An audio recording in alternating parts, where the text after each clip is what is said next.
নমস্কার, আমি বর্ণালী চলে এসেছি ভোট বঙ্গ কত রঙ্গ নিয়ে। আজকে দিনভর প্রচার কিভাবে চললো, কেমন কাটালেন প্রার্থীরা।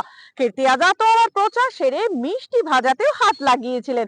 তার সাথে সাথে সায়নী ঘোষ এবং সৃজন ভট্টাচার্য দুজনকে কি বলে কটাক্ষ করলেন, এবং তার সাথে সাথে আর কোন দুই প্রার্থী প্রচারে বেরিয়ে তর্কাতর্কিতে জড়ালেন।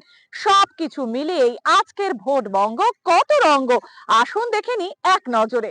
বর্ধমান উত্তর বিধানসভায় শক্তিগড় থেকে বর্ষুল, দিকে দিকে আজ মানুষের ঢল। প্রার্থীকে আশীর্বাদ করলেন সকলেই। এদিন প্রার্থীকে বয়স্করা দু হাত ভরে আশীর্বাদ করলেন। খুশি সকলেই।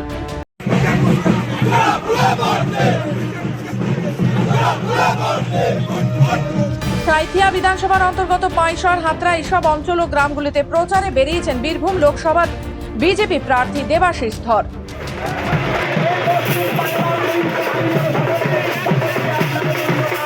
ব্যাট হাতে ছয় হাঁকালো কর্মীদের বলে বিজেপি প্রার্থী আইপিএস ধর খালি পায়ে মাঠে নেমে শতাব্দী রায় বলেছিল, একা একা খেলতে ভালো লাগে না, কিক করলে অপর দিক থেকে রেসপন্স না পেলে জমে না। টিএমসি প্রার্থী শতাব্দী রায়কে তা দেখাতে ব্যাট ধরলেন দেবাশিস ধর বিজেপি প্রার্থী।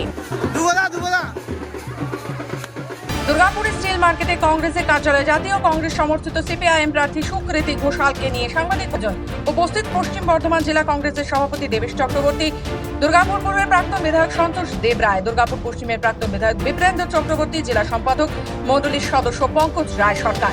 দেখুন, মানুষকে বিশ্বাস করানোটা, মানুষের পারসেপশন চেঞ্জ করাটা খুব শক্ত। মানে আস্তে আস্তে আস্তে আস্তে মানুষ নিজের অভিজ্ঞতায় যত হোঁচট খায়, যত দেখে। আজকে যদি ধরুন, একটা সময় তো ছিল আপনার বাড়িতে একজন শিক্ষিত হয়েছে, অনার্স গ্র্যাজুয়েট হয়েছে, কেউ মাস্টার ডিগ্রি করেছে, কেউ ইঞ্জিনিয়ারিং একটা পাস করেছে।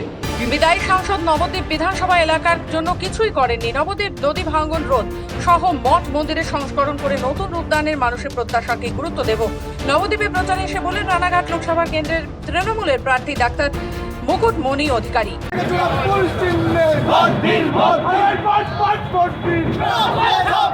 শক্তিগড়ে প্রচার পর্ব সেরে ল্যাংচার দোকানে দলীয় কর্মীদের সাথে চা পান করলেন এবং সাধারণ মানুষের সাথে জনসংযোগ করলেন। তার সাথে নিজের হাতে মিষ্টি ভাজলেন বর্ধমান দুর্গাপুর লোকসভা কেন্দ্রের তৃণমূল কংগ্রেস প্রার্থী কীর্তি আজাদ।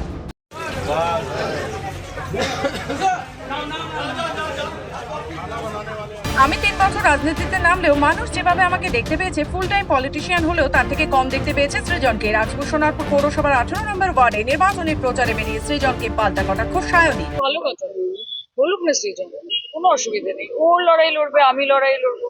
আমি প্যারাশুটে নেমেও 3 বছরে মানুষ আমাকে যতবার দেখতে পেয়েছে, ও ফুল টাইম পলিটিশিয়ান, ওকে মানুষ এত দেখতে পায়।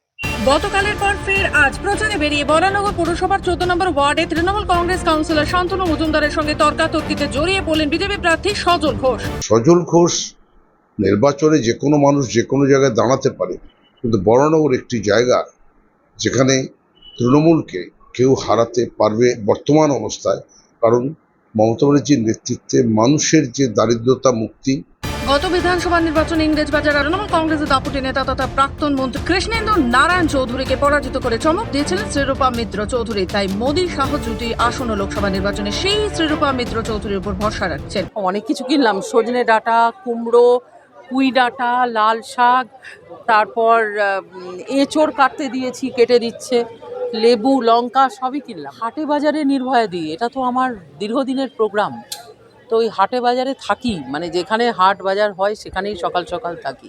উত্তর কলকাতার সভাপতি তমগ্ন ঘোষের বাড়িতে হামলার অভিযোগ, সিসিটিভি ভেঙে দেওয়ার অভিযোগ ওঠে তৃণমূল কংগ্রেসের বিরুদ্ধে।